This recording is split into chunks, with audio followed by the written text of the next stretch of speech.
Entrevistas ISEL, Instituto Superior de Economía Local, Diputación de Málaga. Domingo Carbajo Vasco. ¿Hasta qué punto puede el denominado tercer Estado sustituir la provisión de bienes y servicios públicos por parte del Estado y las administraciones públicas? ¿Y hasta qué punto es conveniente y justa esta sustitución? Bien, es un problema muy complicado de resolver de una manera tan general como me lo preguntan, pero lo que sí que es cierto es que yo creo que no lo va a poder sustituir nunca, porque las funciones del Estado, entendiendo por Estado administraciones públicas en general, son mucho más amplias que las que puede ocupar el tercer sector, como sucede por ejemplo en el campo de la tradicional intervencionismo. En segundo lugar, hay funciones del Estado que nunca van a ser ocupadas, no deberían ser ocupadas por el tercer sector. Por ejemplo, no podemos pensar que el tercer sector se vaya a ocupar a cuestiones de defensa o de actividades bélicas, porque evidentemente irían en contra de su espíritu. Y también, como dice la segunda parte de la cuestión, porque evidentemente el tercer sector no tiene por qué ocupar siempre el papel del Estado. Yo creo que por un lado el tercer sector lo que tiene que hacer es avanzar y dinamizar al propio Estado, es decir, señalándole la necesidad de tomar en consideración problemas sociales que la propia burocracia y el carácter inercial y lento de las decisiones administrativas no llega nunca a plantear. En segundo lugar, tiene hoy que responder a una necesidad internacional que los Estados nacionales, por su propia naturaleza limitada, fronteriza, no pueden atender, y hay problemas internacionales a los que atiende el tercer sector, medioambientales, sostenibilidad, etcétera, que ya hay asociaciones internacionales no lucrativas dedicadas a ello, pues el ejemplo prototípico es Greenpeace. En tercer lugar, porque evidentemente el Estado responde a los intereses de sociedades y grupos dominantes y de partidos políticos que en muchos casos obviamente no tienen el mismo interés general ni la misma visión, ni idéntica visión de la que tiene el tercer sector, que obviamente tiene un interés colectivo que es diferente de los intereses de los grupos. En cuarto lugar, porque desgraciadamente en los estados modernos capitalistas lo que predominan son los intereses de los grupos oligopólicos y de las empresas, y no los intereses de la sociedad en su conjunto, y ahí ese tercer sector tiene que estar presionando al Estado para que dé respuesta a necesidades sociales y a necesidades de grupos colectivos y problemáticas a los que evidentemente este Estado corporativo y de intereses asociativos empresariales no responde. Y por lo tanto yo creo que esa función dinamizadora, esa función de presión siempre va a existir y siempre va a obligar al Estado a ir detrás, y el tercer sector no lo va a sustituir, pero sí que lo va a dinamizar, a controlar y a exigir que dé respuesta a problemas que de otra manera las administraciones públicas nunca lo van a hacer por su propia incapacidad, por su propia característica de lentitud e inercia burocrática, y también obviamente porque los intereses que en el fondo predominan en los estados modernos capitalistas no son ni mucho menos los intereses sociales y generales a los cuales responde el tercer sector. ¿De verdad las empresas multinacionales practican la responsabilidad social corporativa o se trata simplemente de una política de imagen, de pura propaganda? Bueno, sobre esto evidentemente hay una gran polémica, ¿no? Empezando porque no todo el mundo considera o entiende o acepta que las empresas, sean estas multinacionales o no, tengan que ocuparse de cuestiones tradicionalmente vinculadas a la actividad de las instituciones privadas sin fin de lucro. Es más, algunos opinan que eso va en contra de su propio espíritu. De hecho, una revista clásica de liberalismo, pero seria, ¿no?, como es The Economist, ha planteado en varias ocasiones, en algunos números especiales, que realmente las empresas lo que se tienen que ocupar es de ganar dinero, que es lo que hacen, ¿no?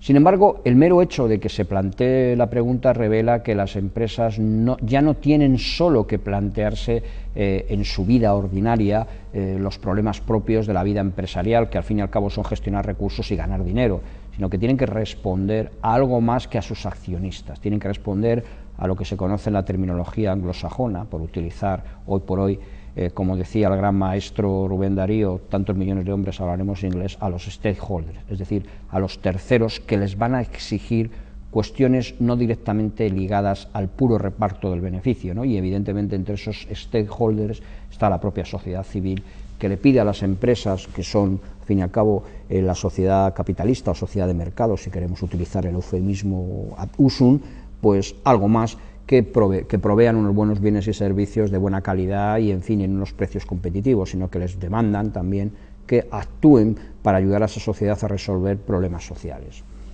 ¿Hasta qué punto esto es más política de imagen que realidad? Depende, es decir, yo creo que depende mucho de en qué sociedad nos encontremos, depende mucho de la presión tanto de estos stakeholders como incluso de los propios accionistas, del interés de los gestores en tener una u otra imagen, del sector en el que se encuentra la entidad multinacional. No es lo mismo estar en un sector donde realmente la presión del consumidor es baja, que en un sector donde la presión del consumidor es alta, y el caso, por ejemplo, de las críticas a Nike y a multinacionales productoras de zapatillas deportivas por la explotación del trabajo infantil revela que si hay un público concienciado y un grupo de accionistas dispuestos a exigir el cumplimiento de ciertas condiciones éticas por parte de las multinacionales, sí que tienen que hacer obligatoriamente, quieran o no quieran, una política de responsabilidad social corporativa, y también obviamente depende de la regulación. El caso penoso es España, ¿no? En España hay pretendidas políticas de responsabilidad social corporativa que son no solo políticas de imagen, sino mentira, ¿no? Y yo no sé si evidentemente este es el sitio, pero como yo no soy políticamente correcto, me lo voy a permitir, que es el caso de Iberdrola, ¿no? Iberdrola aparece con una compañía verde cuando claramente es una compañía destructora del medio ambiente y generadora de energías contrarias a los mismos principios de sostenibilidad medioambiental. ¿Por qué? Porque basta con que aparecer una gran campaña de publicidad en la que tú afirmas que produces energías verdes, y como no hay ni un control público, ni tampoco existen elementos en la sociedad para criticar la falacia de esas afirmaciones, pues la gente las da por buenas, y realmente lo que hay que hacer es exigir que los mensajes vinculados a este tipo de campañas medioambientales y sociales estén contrastados y sean controlados por personas con conocimientos científicos de la materia. Yo creo que España no es un buen ejemplo. Yo creo que en España se está, como siempre, utilizando por parte de muchas empresas unas afirmaciones de bondades ecológicas, medioambientales y sociales que no se responden a la realidad, y que, como siempre, nos queda mucho camino por recorrer. En cambio, en otras sociedades más avanzadas en términos de sociedad civil, donde hay una sociedad civil construida con larga tradición de crítica y de control de los medios de comunicación y de las multinacionales, ahí sí que la responsabilidad social corporativa se está llevando a cabo con mayor seriedad. Es cierto que aquí se acaba de crear un consejo, me parece que se denomina de la responsabilidad social corporativa, pero en fin, yo la verdad es que España está plagada de consejos y comisiones. Recordaría el famoso dictum de Napoleón de cuando quiero resolver un problema se lo encargo a un hombre, cuando no quiero resolverlo se lo encargo a una comisión. A mí me parece que aquí, como siempre, hay mucha más retórica que realidad, y que las empresas españolas, en general, no están haciendo una responsabilidad social corporativa ni abundante, ni correcta, ni generosa, ni sometida a controles y a principios de calidad. Y eso también no solo es responsabilidad de las empresas, sino responsabilidad de las administraciones públicas y también de los consumidores y del propio tercer sector español, que no lo está haciendo en la medida suficiente, esa capacidad de control y de exigencia de rigor en las manifestaciones empresariales. ¿Qué es mejor para la actividad no lucrativa, una asociación o una fundación? No existe una respuesta, depende. Es decir, hombre, una fundación es mejor si evidentemente hay un patrimonio, alguien que está dispuesto a desapoderarse de su patrimonio, o existe un patrimonio previo. Si eso se da así, quizás es mejor una fundación, porque al fin y al cabo la fundación, y hay que volver a los clásicos, como tantas otras cosas, es una universitas bonorum, es decir, un conjunto de bienes, un patrimonio afecto a un fin. Desgraciadamente eso no suele existir. Normalmente la gente que tiene voluntad social pues es gente de recursos, no voy a decir escasos, pero sí de recursos normales, es decir, personas como yo, funcionarios, ¿no? Es decir, que no somos millonarios, ¿no?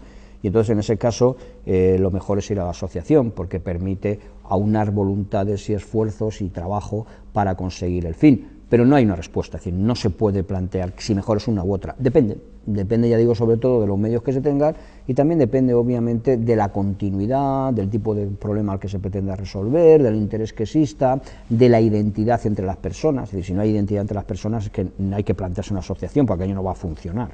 No hay una respuesta. ¿No hará el profesionalismo el dejar que la gestión de las entidades no lucrativas la lleven profesionales, el espíritu de estas entidades y su dinamismo? No tiene por qué hacerlo. Es decir, el profesionalismo no implica que las entidades no sean dinámicas. Al contrario, el profesionalismo, precisamente por su propio carácter de gestión especializada y con conocimientos legales, administrativos, fin de management clásico, de uso de recursos, puede dinamizar asociaciones que no sepan a dónde ir, o que por la pura falta de conocimientos por parte de sus miembros no se dinamicen, ¿no? En segundo lugar, el profesionalismo no tiene por qué ser contrapuesto a voluntarismo o a cumplimiento de fines. Al contrario, un profesional está al servicio de la asociación. Normalmente por eso la asociación o la entidad no lucrativa le paga y debe responder a esos fines y está para cumplir, mejorar y lograr más fines, más mejores, en mejor calidad, en mejor tiempo y, en fin, de manera incluso más barata. Es decir, depende, en muchos casos, del grado de control que tenga por parte de los órganos democráticos de la asociación, de sus propios medios. Depende del profesional del que estemos hablando, del tipo de profesionalismo que se esté llevando a cabo. El profesionalismo puede ser múltiple, ¿no? Puede ser desde tener internalizados los propios procesos de gestión, desde el papeleo o el ensobrado de sobres para pedir donativos, hasta disponer de un contable propio, pero también puede haber métodos de outsourcing buenos, es decir, que no tiene por qué serlo. Es más, yo soy de los firmemente convencidos de que en la inmensa mayoría de los casos lo que le falta a muchas asociaciones y entidades e instituciones del tercer sector en España es profesionalismo, es decir, tener a buenos profesionales que sepan cumplir los fines con unos recursos, ¿no? Y el voluntarismo se agota rápidamente. Es más, el voluntarismo normalmente puede conducir a tomar decisiones erróneas y precipitadas porque no, simplemente por desconocimiento del marco legal, ¿no? Y por no saber gestionar recursos. ¿Cómo está funcionando la Ley 39/2006 de dependencia? Yo creo que cuando se haga una perspectiva histórica de esta ley nos daremos cuenta de la importancia que ha tenido para la solución de problemas sociales en este país. Es una ley que va a marcar un antes y un después. A mí me parece que, como su propia filosofía indica, es la cuarta pata o la cuarta etapa del estado del bienestar.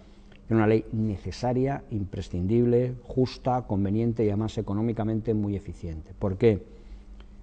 Era necesaria porque hay problemas sociales diarios que ya no se podían solucionar con los instrumentos existentes, tanto el envejecimiento y el tratamiento de ancianos, que cada vez, por suerte yo creo, nuestra esperanza de vida está creciendo y sin embargo evidentemente pues eso trae consigo sus problemas de personas con movilidad, incluso bien condicionadas psíquica y físicamente, pues personas de 90 y 95 años, como las hay, pues tienen necesidades que no es fácil de atender de una manera individualizada, sino que han de atenderse de una manera colectiva y planificada.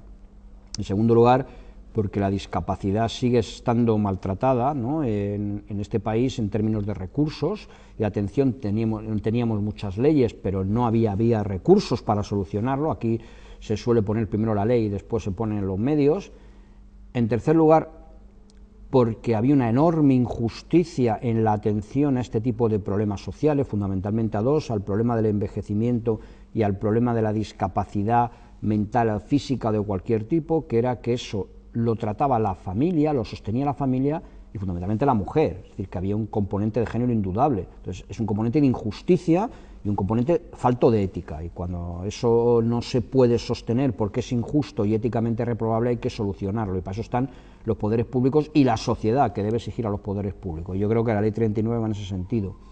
Por otra parte, tiene un enorme grado de eficiencia económica, aparte evidentemente de poder permitir que muchas mujeres acudan al mercado de trabajo, porque genera empleo.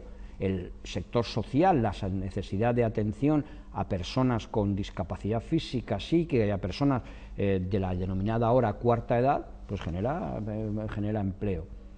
Yo creo que es un dinero bien gastado. ¿Qué es lo que sucede? Pues aunque evidentemente las estadísticas del llamado SAT, que es el sistema que permite conocer cómo va el proceso, que acaba por cierto, de presentar el Inserso, ¿no?, y que son unas estadísticas muy relevantes y que deben ser estudiadas por todas las personas que se ocupan de esta materia, pues son bastante contundentes en el sentido de que la ley sí se está aplicando. Lo cierto es que se está aplicando en lo fácil, o bueno, no me atrevería yo a decir lo fácil porque es compleja la valoración de los sujetos potenciales. Lo que no se está aplicando es en lo verdaderamente costoso, que es en la provisión de servicios y en la provisión de medios económicos monetarios en especie para atender a los dependientes y a las personas que atienden a los dependientes. Es decir, ahí es donde evidentemente hay un enorme retraso en cuanto a la asunción por parte de los presupuestos públicos de estos recursos, y evidentemente, si la situación se sigue prolongando en el tiempo, será una ley muy bien intencionada, muy buena en general, evidentemente tiene críticas como todo, pero que luego a la verdad le pasará, como ya he dicho antes, con tantas leyes en favor de la dependencia, que no se aplica. Y ahí sí que yo creo que la propia estructura de la ley, el hecho que se declare como un derecho subjetivo este tipo de prestaciones, debe llevar a las personas vinculadas al tercer sector, que es de lo que estamos hablando en estas conferencias, en el campo de la atención a los discapacitados físicos y psíquicos y místicos, y en el campo